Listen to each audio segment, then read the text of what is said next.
धरने पे बैठे हैं, जिसमें कि हम लोग की मांगे कभी सुनी नहीं गई। ठीक है, टाइम में रात में यहाँ पे टेम्परेचर 5 से 10 डिग्री सेल्सियस हो जा रही है। हम लोग यहीं सोते हैं। बीएचयू के जो वाइस चांसलर होते हैं उन पे खासतौर पे ये आरोप लगाया जाता है कि छात्र फ्रेंडली नहीं होते। इन दोनों ने एक नई प्रथा क्या शुरू की कि इन्होंने छात्रों से एकदम मिलना बंद कर दिया। क्या कि पुलिस आती है और पुलिस सीधे मुकदमा करती है, उठाती है और छात्रों को लेकर के जेल में डाल देती है। कुलपति जैन के कार्यकाल से बीएचयू प्रशासन मुक्त बधिर हो गया है। न इसको दिखाई देता है, न सुनाई देता है।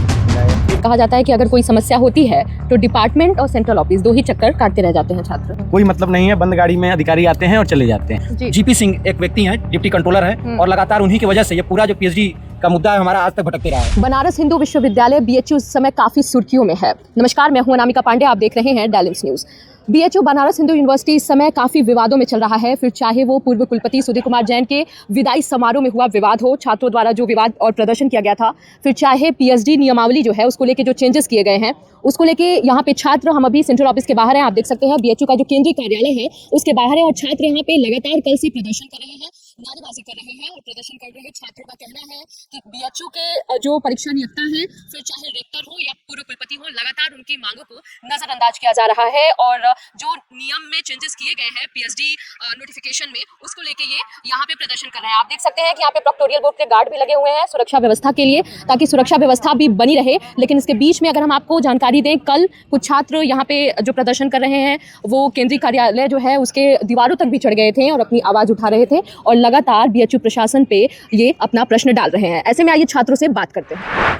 आइए छात्रों से बात करते हैं और प्रदर्शन का मुख्य कारण जानते हैं। पहले सबसे पहले अपना नाम बताइए और क्या कारण है कि आप लोग प्रदर्शन कर रहे हैं। मेरा नाम विवेकानंद है, मैं इतिहास विभाग का छात्र हूँ। हम लोग प्रदर्शन आज से नहीं, ये हमारी तीसरी प्रदर्शन है। अच्छा। और सेम एक ही मांग को लेकर के हम लोग 3 बार धरने पे बैठे हैं, जिसमें कि हम लोग की मांगे कभी सुनी नहीं गई। हमारी 2 प्रमुख मांगे हैं। पहला तो जो त्रुटिपूर्ण पीएचडी नियमावली है उसे वापस लिया जाए और दूसरा जो छात्रों का मनमाने तरीके से सस्पेंशन और डिबार किया गया, एक बार में 200-250 छात्रों को डिबार किया गया, उन्हें वापस लिया जाए। ठीक है, अभी 2 दिन पहले जो नोटिफिकेशन जारी हुआ है उसमें क्या कमी है, क्योंकि जो दर्शक हैं उनको इतनी जानकारी नहीं है, तो पहले बताइए, समझाइए कि वो किस तरीके से समझे कि क्या मुख्य कारण है कि उसको कर रहे हैं। जी मैं बताता हूँ। जी, जो अभी हमारी जो अभी नई नोटिफिकेशन आई है, नोटिफिकेशन से पहले इन्हीं चीजों को लेकर के हम लोग पिछले 1.5 साल से धरना रहते हैं। इससे पहले एक मुद्दा मैं और आपको दर्शकों को मैं संज्ञान में लाना चाहूंगा कि नेट दिसंबर का एक मुद्दा है। नेट दिसंबर में क्या हुआ था कि यूजीसी की जब गाइडलाइन आती है तो ये होता है कि जो नेट का सर्टिफिकेट होगा आपको 1 साल के लिए पीएचडी के लिए वैलिड होगा। इस बीच में जो दिसंबर के छात्र थे, क्योंकि बीएचयू का जो बैकलॉग है पिछले 3 साल से क्लियर नहीं हुआ है, यहाँ पे पिछले 3 साल में एक बार सिर्फ पीएचडी एडमिशन हुआ है। इस बीच जो नेट दिसंबर के छात्र थे उनको पिछले प्रवेश प्रक्रिया मौका नहीं दिया गया। तो हमारी मेन मांग यह थी कि जो अब नेट दिसंबर के छात्र हैं, क्योंकि उनको आपने पहले मौका नहीं दिया तो अब मौका दीजिए।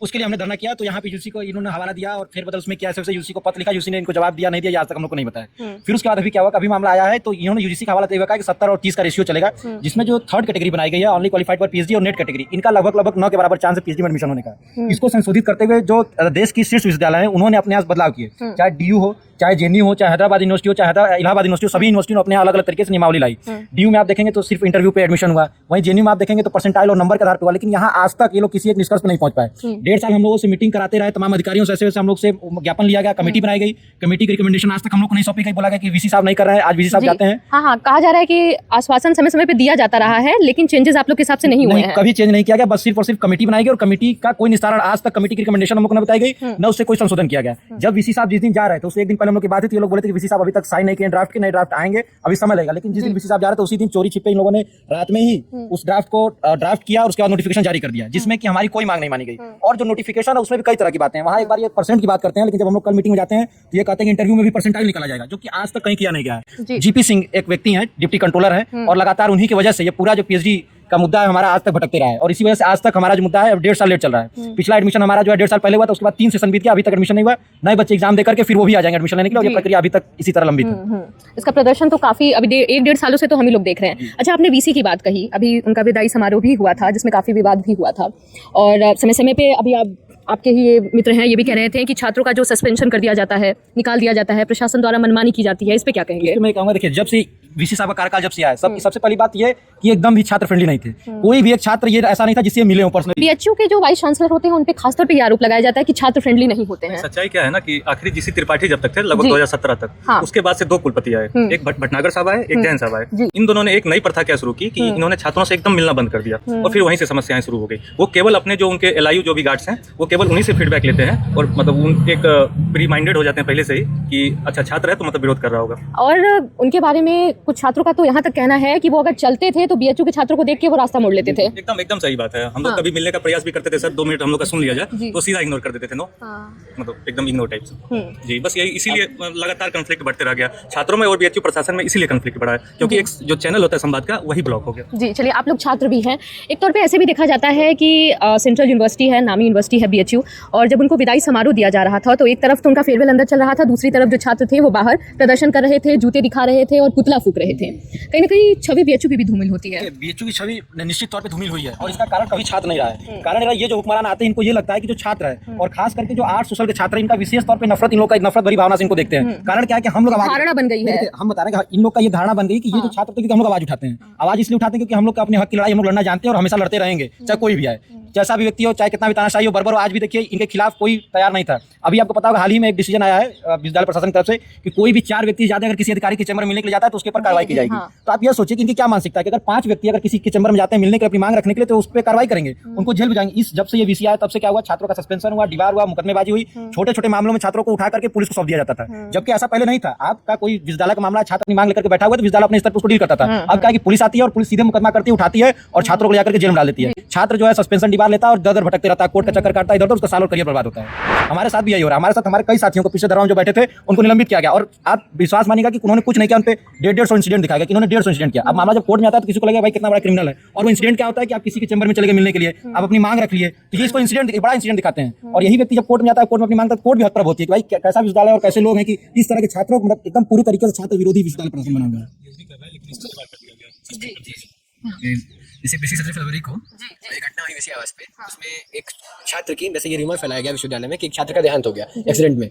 तो पूरे विश्वविद्यालय में आमतौर पे बात है कि ये पिछले साल की बात है, 17 फरवरी 2024 की। अच्छा। तो उस दिन तमाम संकायों से फ्रॉम डिफरेंट फैकल्टीज, ठीक है, स्टूडेंट्स निकले और अपने प्रोटेस्ट दर्ज कराए उन्होंने, लेकिन उसमें उन्होंने चिन्हित करके लोगों को सस्पेंड कर दिया, डिबार कर दिया कि आपने मतलब लिमिट क्रॉस की है। और कोई भी उसका कोई सब्सटेंशियल प्रूफ नहीं था, कोई सब्सटेंशियल एविडेंस नहीं था, वहाँ पे तमाम लोग थे, लेकिन जिनको सस्पेंड करना था या डिबार करना था उनको किया गया। और आप इंडिया की किसी यूनिवर्सिटी में जाएंगे तो आपको ये रूल नहीं मिलेगा जो रूल ये यहाँ पे लेके आए। आप यहाँ पे किसी भी अधिकारी से, चाहे वो वाइस चांसलर हो या आपके डिपार्टमेंट के हेड हो, आपके फैकल्टी के डीन हो, 4 से अधिक संख्या में आप उनसे मिल नहीं सकते।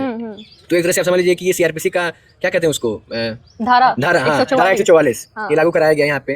आप कुछ भी करेंगी, जैसे मान लीजिए अभी हम लोग घर में बैठे हैं तो विश्वविद्यालय प्रशासन की नजर में, हालांकि right to protest is a fundamental right, लेकिन ये मिसकंडक्ट है। उस मिसकंडक्ट का आपको कभी नोटिस नहीं मिलेगा। आपसे कोई भी अधिकारी ये नहीं बताने आएगा कि आप ये सही करें या गलत करें, लेकिन जब आपको विश्वविद्यालय एक्सकॉन्डर घोषित करेगा या आपको एक परपेट्रेटेड क्रिमिनल बना देगा यहाँ पे कि आपको थाने जाना पड़ेगा, फिर आपकी अपनी राय लेने के लिए आपको कोर्ट जाना पड़ेगा, वहाँ ये दिखाएंगे कि इस बच्चे के खिलाफ 56 मिसकंडक्ट है, 16 मिसकंडक्ट है।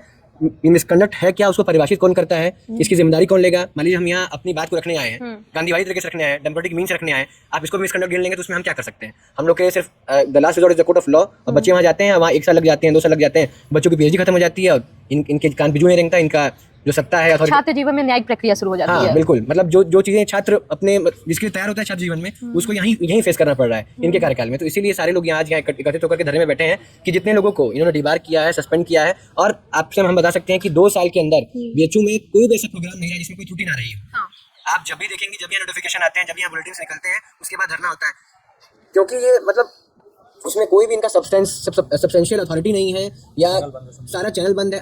एक छात्र आज किसी अधिकारी से मिल नहीं सकता, अगर मिलना है तो पहले अपॉइंटमेंट लीजिए, और it is on the will of that officer that he wants to meet that student or not. आपके डिपार्टमेंट में भी समय समय पे विवाद उठता रहता है और कहा जाता है कि अगर कोई समस्या होती है तो डिपार्टमेंट और सेंट्रल ऑफिस 2 ही चक्कर काटते रह जाते हैं छात्र।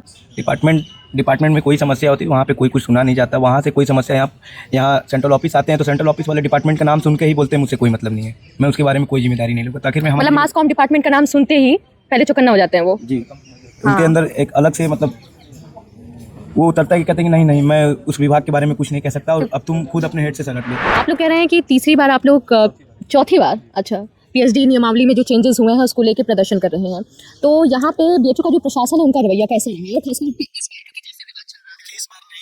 कुलपति जैन के कार्यकाल से बीएचयू प्रशासन मुख बधिर हो गया है, न इसको दिखाई देता है न सुनाई देता है। इनको बस अपना फायदा दिखता है, छात्र मरे, छात्र कटे। अभी के टाइम में रात में यहाँ पे टेम्परेचर 5 से 10 डिग्री सेल्सियस हो जा रही है, हम लोग यहीं सोते हैं, कोई मतलब नहीं है, बंद गाड़ी में अधिकारी आते हैं और चले जाते हैं। तो इंटरेक्ट करते हैं आप लोग से?